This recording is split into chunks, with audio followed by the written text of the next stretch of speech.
Ons Jabeur. Qu'est-ce qui vous vient en tête quand je vous dis Ons Jabeur?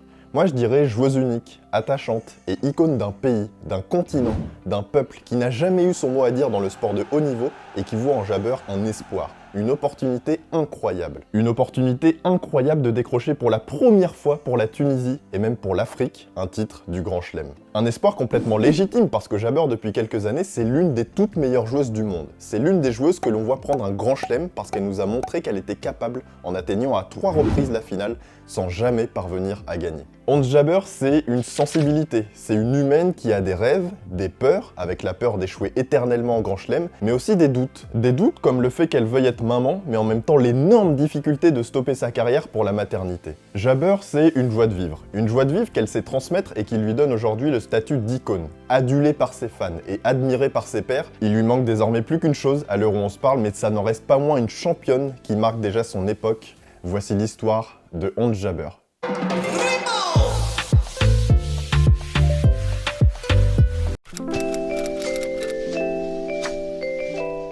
Ons Jabeur, elle est née le 28 août 1994 à Ksar El-Al, une petite ville située sur la côte est dans le Sahel en Tunisie. Elle a grandi à Sousse, une ville touristique juste au-dessus qui est connue pour son littoral, ses plages et son ambiance animée. Ons, elle a 2 frères aînés et une sœur aînée, donc c'est la plus jeune de la famille et dès son plus jeune âge, Ons, elle a montré un intérêt pour le sport, mais c'est grâce à sa mère, Samira, qu'elle se met au tennis. Samira qui jouait juste pour le plaisir et Ons venait au club avec elle. Donc sa mère a joué un rôle déterminant en l'initiant au tennis et puis Samira, elle voyait en sa fille un potentiel exceptionnel.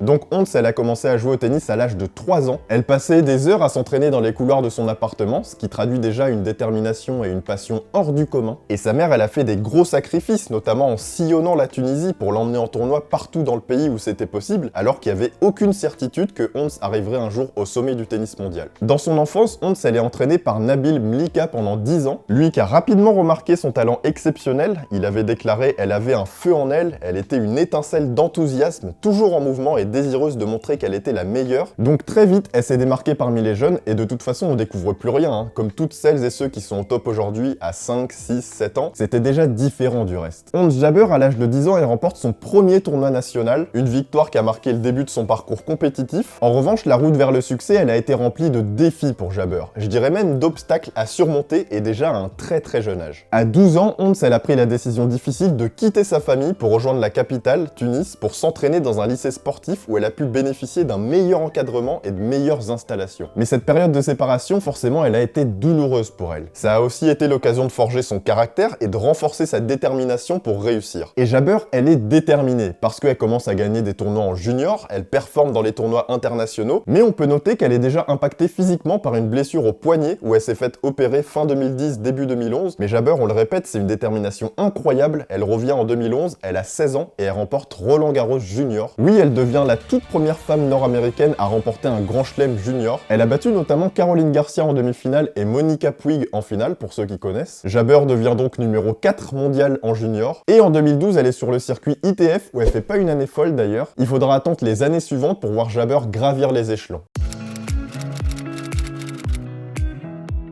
Malgré un talent indéniable et des succès précoces sur le circuit junior comme on l'a vu, la percée d'Ons Jabeur sur le circuit professionnel, elle a été plutôt tardive si on compare avec des joueurs et des joueuses qui gagnent des grands chelems aujourd'hui. Forcément, Alcaraz, Sinner, Swiatek, tout ça c'est beaucoup plus jeune. Et on peut peut-être prendre pour référence l'année des 25 ans de Jabeur, à savoir en 2019. En 2019, Jabeur, elle fête ses 25 ans fin août, donc au début de l'US Open. Et quand on arrive en 2019, pour Jabeur, elle a simplement un 3e tour à Roland Garros en grand chelem, c'est tout. Alors qu'en Masters 1000, elle a jamais dépassé un 2e tour, donc c'est quand même hyper timide les résultats pour Jabeur. À 25 ans, t'es censé être au top physiquement, tu commences à avoir de l'expérience, mentalement t'es plus un gosse, donc tu deviens mature, tu commences à contrôler tes émotions. Mais Jabeur, elle a pas eu ce déclic, enfin elle l'a eu, mais plus tardivement. Et on peut noter qu'après avoir remporté Roland Garros Junior en 2011, elle a eu un peu plus de mal à faire la transition vers le circuit senior, mais elle a jamais perdu espoir, elle a toujours continué d'y croire et elle a eu raison. Le déclic pour Jabeur, je dirais qu'il y en a eu plusieurs. En 2017 d'abord, où elle atteint le 3e tour à Roland Garros, en battant notamment Cibulkova qui était numéro 7 mondial. Et mine de rien, ce tournoi c'est déjà un tournant pour elle, parce que ça y est, elle se prouve qu'elle peut battre des joueuses très très fortes dans les plus grands tournois du monde. Donc elle a gagné en confiance, elle a commencé à croire en ses capacités, à rivaliser avec la crème du tennis mondial. Et je dirais pour elle que le deuxième déclic ça a été en 2020. Alors même si c'était l'année du Covid, Jabber c'est l'année où elle a commencé à inquiéter ses adversaires parce qu'elle a explosé. À l'Open d'Australie, elle atteint les quarts de finale, ce qui est une performance historique pour son pays, pour son continent. Et d'ailleurs c'est le point qu'on va développer pendant toute cette vidéo. S'il y a une chose que je veux que vous reteniez de Jabber, c'est que Jabber c'est l'élu. C'est l'élu de tout un peuple qui n'a jamais connu son heure de gloire dans le tennis. Jamais. Et Jabber aujourd'hui c'est celle qui peut faire bouger les choses. C'est celle qui peut faire basculer la domination du tennis d'un point de vue géographique. C'est la représentante d'un pays, d'un continent qui n'a pas de moyens comparé aux bulldozers américains, français, anglais, australien, mais ça on en parlera juste après. Quoi qu'il arrive, Jabber, ça y est, elle a trouvé la clé en 2020 et c'était pas un accident parce qu'en 2021, elle refait quart de finale à Wimbledon, elle commence à aller loin dans les Masters 1000, elle fait demi-finale à Indian Wells, mais ça c'était pas grand chose parce que c'est en 2022 que tout s'accélère pour Jabber, où elle va se retrouver à un petit match de l'exploit à 2 reprises. Eh oui, Jabber, je pense que vous l'avez au moins vu lors de ses finales en Grand Chelem qu'elle a perdu. On en est à 3 finales en Grand Chelem et 3 finales perdues malheureusement. Alors on va pas dramatiser la situation non plus, c'est déjà arrivé des joueurs ou des joueuses qui perdent leurs 2, 3, 4 premières finales en Grand Chelem. Je pense à Andy Murray, je pense à Kim Clijsters, enfin voilà, c'est pas non plus horrible, mais c'est pas terrible pour la confiance, bien évidemment. Et bien sûr que l'aspect mental, il joue un rôle crucial dans ces moments, on s'en rend compte, et pour Jabber, c'est un domaine dans lequel elle a dû faire beaucoup d'efforts, et même après avoir déplacé des montagnes pour arriver dans les derniers tours sur les plus grands cours du monde, elle a dû faire face à des déceptions énormes. Pour détailler un petit peu, elle perd la finale de Wimbledon en 2022 contre Rybakina, c'était sa première finale en Grand Chelem, mais c'était aussi la première pour Rybakina, une défaite qui a quand même été difficile à digérer, même si, ok, folie totale, première africaine à faire finale en Grand Chelem, exploit monumental, mais on était à un match de terminer le jeu, de tout exploser contre une joueuse qui n'était pas une crack. On n'avait pas non plus une Serena en face dans ses grandes années, on n'avait pas une Sharapova, on n'avait pas une Barty quand elle était injouable, mais malheureusement elle a pas réussi. Sauf que quelques semaines plus tard à l'US Open, rebelote. Finale et nouvelle chance de remporter le Graal dans le tennis. Sauf que cette fois c'est contre Swiatek, la polonaise qui fait une année exceptionnelle, la polonaise qui a gagné Doha, Indian Wells, Miami, Rome, Roland Garros, la polonaise qui marche sur l'eau et qui a battu Jabber dans cette finale en 2-7. C'est une nouvelle opportunité manquée, mais honnêtement quand on voit ce qu'il y a en face, on peut pas non plus être effondré. Bien sûr que ça fait mal, ça fait très mal, mais on se dit qu'on va travailler plus dur pour se recréer une chance de gagner. Ces défaites, elles auraient pu briser le moral de nombreux joueurs, de nombreuses joueuses, mais Jabber, elle a choisi de les utiliser comme des opportunités d'apprentissage. Elle a appris pour mieux revenir. Et on est en 2023 à Wimbledon et rebelote, finale contre Vondrousova. La Tchèque qui jouait sa deuxième finale en Grand Chelem et la première à Wimbledon. Donc on peut se dire que Jabber, elle avait largement de quoi gagner. Elle avait l'expérience, plus d'expérience que son adversaire. Elle avait le tennis, la confiance. Mais non, encore une défaite, encore en 2-7. Et cette fois-ci, c'est celle de trop.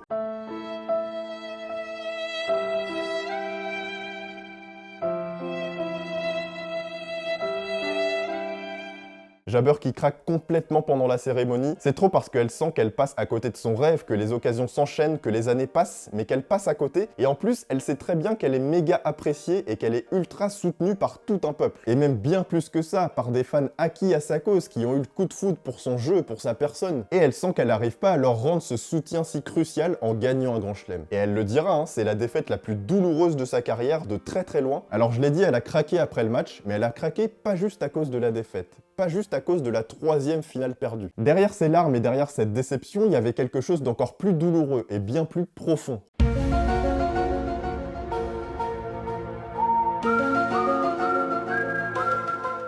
On en parle dans quelques minutes.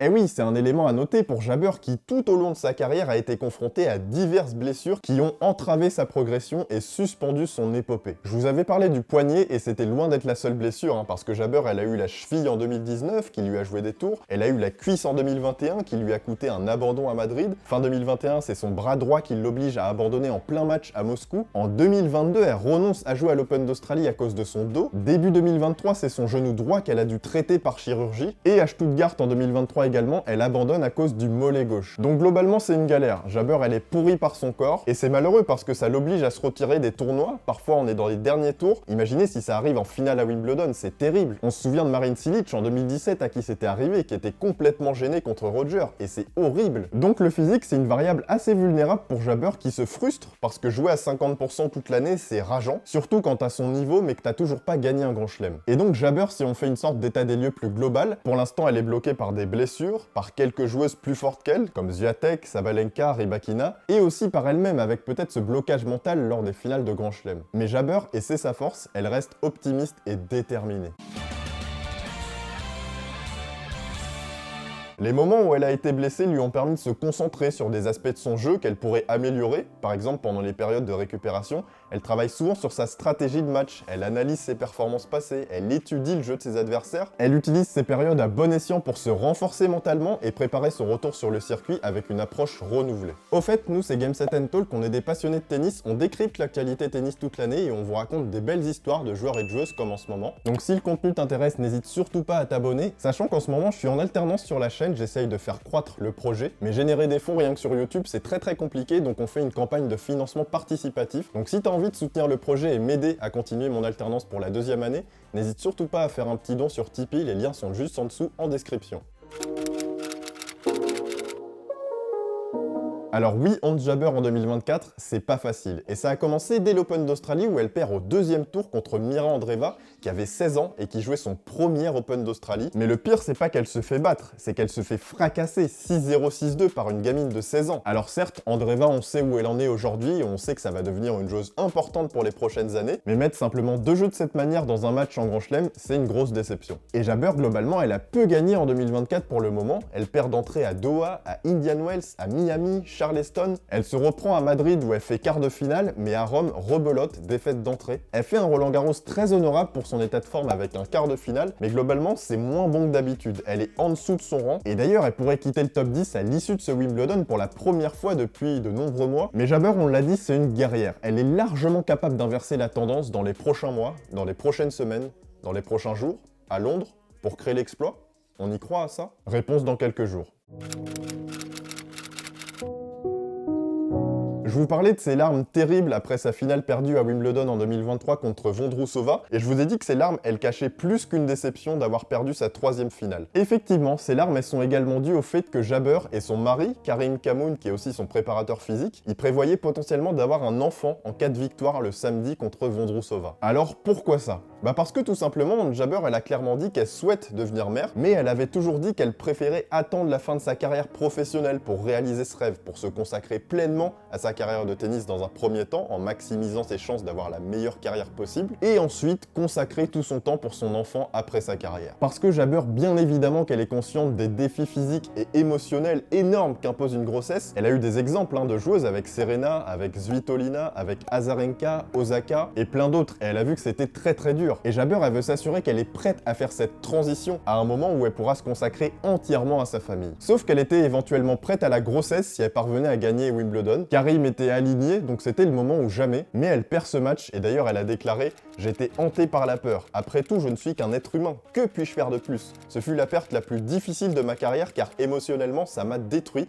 Non seulement gagner Wimbledon, mais l'idée d'avoir un bébé a disparu avec le trophée de Wimbledon. C'est très puissant ce qu'elle dit, et l'issue est terrible. Pour Jabber, le soutien de sa famille et de son mari dans ces moments très difficiles, il est indispensable. D'ailleurs, son mari Karim comprend les exigences de Jabber. Il la soutient pleinement dans ses ambitions, et il y a un épisode dans Breakpoint qui résume extrêmement bien cette situation, cette difficulté, ce dilemme pour Jabber. Dans l'épisode qui lui est consacré dans la saison 1, on sent que ça la tracasse. Que cette problématique de la maternité, c'est un spectre qui traîne et qui la suit toute sa carrière. On espère qu'elle va réussir à trouver l'équilibre parfait entre sa vie professionnelle et sa vie privée, qu'ils vont trouver le moment parfait pour avoir un enfant. Si c'est pendant sa carrière, si c'est juste après, on verra. Mais c'est très dur, et on l'a vu que des joueuses n'ont pas attendu la fin de leur carrière, ni même de gagner un grand chelem pour avoir un enfant.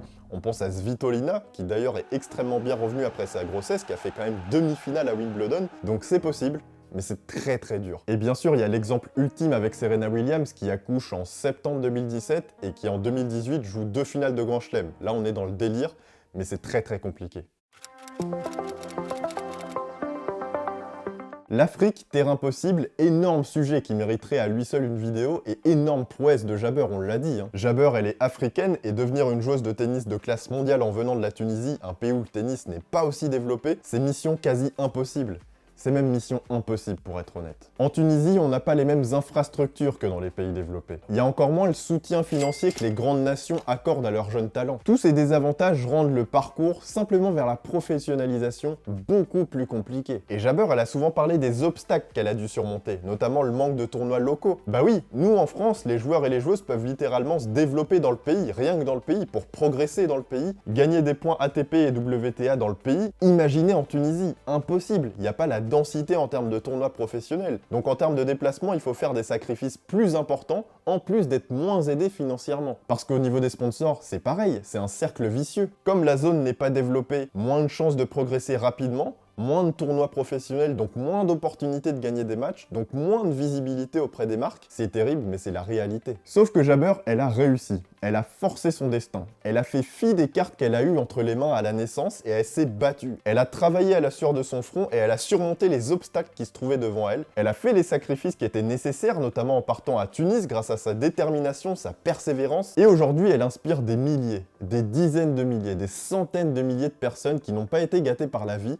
Elle les encourage à se battre, à croire en leurs rêves et à se dépasser pour arriver au sommet. Jabeur, elle montre la voie aux autres joueurs et joueuses d'Afrique. Elle montre que malgré les défis, malgré l'inégalité des chances, c'est possible. D'ailleurs, on peut faire un parallèle avec Aziz Dougaz, un autre joueur tunisien qui tente lui aussi de se faire un nom sur le circuit. Alors là, il rôde aujourd'hui autour de la 200-250e place mondiale. Mais comme Jabeur, Aziz, il a dû surmonter des obstacles pour progresser dans le tennis professionnel. Et la combativité dont les deux font preuve, elle met en lumière le potentiel des joueurs africains. Elle démontre qu'avec la bonne mentalité, avec le travail, les opportunités saisies, c'est possible, même pour eux. Donc Jabeur, elle symbolise tout ça. Et encore, qu'est-ce que ça va être quand elle va gagner un grand chelem? Je pense vraiment que Jabeur, elle peut devenir plus qu'une championne, mais vraiment une légende. D'ailleurs, je vous pose la question, si Jabeur gagne un grand chelem, ou 2 grands chelems, ou 3 grands chelems, mais mettons un grand chelem, en prenant en compte le parcours et tout ce qu'on vient d'évoquer, est-ce qu'elle mériterait pas d'avoir le statut de légende? Je vous pose la question, moi je serais plutôt d'accord avec ça, dites-moi. En tout cas, l'explosion de Jabeur, elle a eu un impact significatif sur le tennis en Tunisie. Elle a permis de démocratiser un peu plus le sport là-bas, elle a encouragé beaucoup de jeunes à prendre une raquette et à espérer. Et en Tunisie, ils le disent absolument tous, que Jabeur c'est un exemple d'espoir qu'ils montrent à chaque fois à leurs enfants. Donc oui, l'Afrique est en retard, c'est indéniable, mais l'Afrique a des talents qui sont capables d'être les meilleurs. On peut basculer assez naturellement sur ce point, sur le fait que Jabeur c'est devenu une icône. Non seulement pour les raisons qu'on vient d'évoquer, à savoir la joueuse d'Afrique qui explose, mais aussi pour son caractère, son côté très attachant. Quand on la regarde, elle dégage quelque chose d'unique, on a envie de l'avoir gagnée. Dites-moi si vous avez la même sensation, mais j'ai l'impression que c'est un sentiment assez général, que Jabeur c'est celle qu'on veut voir gagner. Et quand elle a commencé à montrer qu'elle était une des meilleures, globalement elle a très vite été adoptée par le public. Elle a très vite suscité la sympathie, la sérénité, c'est aussi parce que c'est une joueuse calme sur le court qui maîtrise ses nerfs, donc tout ça réuni, évidemment que ça plaît et qu'on veut l'avoir gagnée. Elle diffuse de la joie de vivre, de la positivité. D'ailleurs, c'est pas pour rien qu'elle est surnommée par les Tunisiens la ministre du bonheur. Donc la popularité de Jabeur dans le tennis, elle est au max. Je trouve que c'est une des joueuses les plus hype, et ce depuis qu'elle a explosé et qu'elle squatte le top 10. Sa performance exceptionnelle à Wimbledon 2023 où même la famille royale s'était déplacée pour la soutenir, évidemment que ça a marqué un tournant dans sa carrière. Évidemment qu'après la finale, à part les Tchèques, on était défait de la défaite. Et ce match, j'en ai parlé plusieurs fois et j'insiste dessus parce que c'est le pic de sa carrière en termes d'émotion. Il a renforcé, consolidé son statut d'icône, pas qu'en Tunisie, mais dans le monde entier. Et Jabeur, elle est reconnaissante envers ses fans, envers ses supporters. Elle le dit, que leur soutien lui donne une force inestimable pour surmonter les moments difficiles. Il y en a eu, et il y en aura encore, mais c'est justement ce soutien qui lui permet de continuer à se battre pour ses rêves.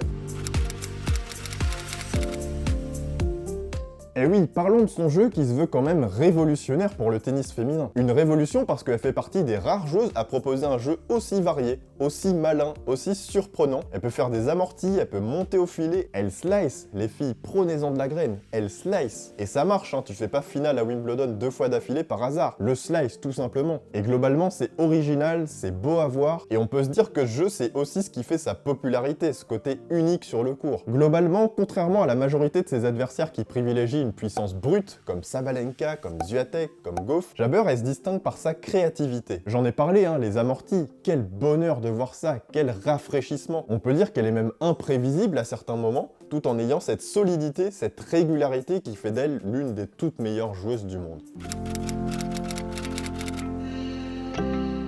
Eh oui, c'est la question qu'on se pose tous pour Jabber. Quelle suite pour Jabber? Est-ce qu'elle va réussir à décrocher enfin ce grand chelem? La suite de la carrière d'Ons Jabber, elle reste incertaine mais pleine de potentiel. À 29 ans, évidemment, elle est encore en pleine force de l'âge pour une joueuse de tennis. Elle a des très belles années devant elle et ses meilleurs jours pourraient encore être devant elle si elle parvient à se préserver physiquement. On a parlé des blessures, hein. Attention au corps. Donc on a quelques points d'alerte comme le physique mais aussi les récentes contre-performances en 2024 qui montrent que Jabber, elle n'est pas à l'abri de se faire surprendre alors que c'est l'une des toutes meilleures. Mais Jabber, on l'a dit, elle a une force mentale délirante. Elle est résiliente, elle a prouvé à maintes et maintes reprises qu'elle a la capacité de rivaliser avec les meilleures joueuses du monde et d'être, juste le temps d'un tournoi, la meilleure du monde. Donc la suite pour Jabber, idéalement, c'est un retour au top niveau en 2024. Elle a montré des bonnes choses à Roland-Garros. Là, on est à Wimbledon et elle est attendue à Londres parce qu'elle reste sur 2 finales d'affilée et parce que cette surface favorise son jeu. Et ensuite, on l'espère pour elle, c'est le grand chelem. Alors on pourrait peut-être viser une victoire en Masters 1000 parce qu'elle a remporté qu'un Masters 1000, un seul, c'était à Madrid. Mais après tout, quand on regarde l'histoire, y a plein de joueurs et de joueuses qui ont gagné un grand chelem sans forcément gagner 5 ou 10 Masters 1000. Prenez Swiatek par exemple qui a commencé par Roland Garros, donc c'est pas du tout un passage obligatoire. Donc Jabber vainqueur en grand chelem, est-ce que vous y croyez vraiment? Dites-moi en commentaire, c'est très important, je suis curieux de vous lire. En tout cas, Ons Jabber, c'est une joueuse hors pair qui fait un grand bien au circuit, ça il faut le préciser. Elle est unique, son jeu est unique, sa personnalité est unique, son parcours est unique, sa capacité à se remettre de ses blessures et à revenir plus forte, elle est incroyable.